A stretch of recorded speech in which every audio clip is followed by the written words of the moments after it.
Sometimes when business is just getting started or even when it's booming, it's hard to keep track of all this in your head. And you're saying to yourself, okay, what did I order? What did I receive? What's going on with all of my things?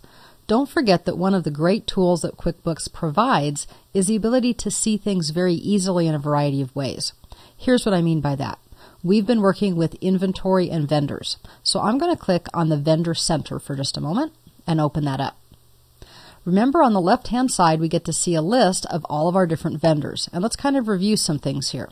If I click on Office Supplies or Us, on the right-hand side, I get to see all kinds of information about them. And I can see that we actually made a purchase with a check. Actually, it was a debit card, and the date and how much that was for. If I double-click on this, it will actually open up the check, and I can see all of the details.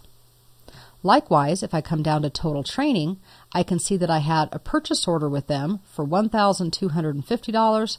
I received a bill for $1,250, and I have a $250 credit. So here I can see that all of those things have taken place and been attributed to Total Training like they should have been. If I go to UCert, I can see my item receipt and my purchase order as well.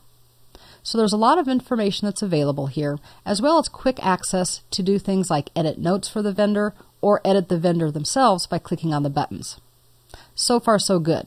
This is very easy, and that's why they've gone to the centers, because they provide a lot of information without having to open and close a lot of windows or click through a lot of dialogues. Another option that I have, though, related specifically to my inventory, is the reports.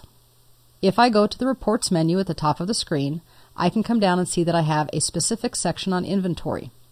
There's a couple of different categories, if you will, of reports. There's inventory values and inventory stock status.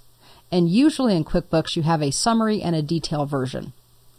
For the inventory stock, we actually can see them by item or by vendor. So if I happen to buy several products from one vendor, it will group them together. I also have access to the physical inventory worksheet here. And if I was using the Enterprise or Premier version, I could look at my builds. Well, I'm just going to open up the Inventory Valuation Summary to give you a look at it. So give it a single click. And again, I know it's fairly simple because we only have one item, but we get the idea. It gives me the actual product and its description. It tells me how many I currently have on hand, what the average cost is, because remember, QuickBooks doesn't do first in, first out, or last in, first out. It averages by cost.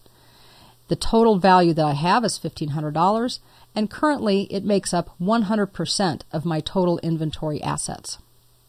I also can see that I currently have a sales price set for $295, which means the retail value is $3,540, and the percent of retail is also 100%.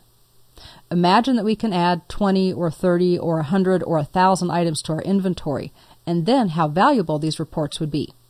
And the great news is they're always available at your fingertips by just going to the Reports menu and clicking anytime you want. To close this out, I'll go ahead and click on the Close button on the upper right.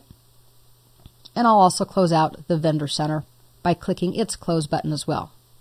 This gets me back to my home page, and you now know everything you need to know. Well, yeah, everything you need to know about setting up inventory and vendors in QuickBooks.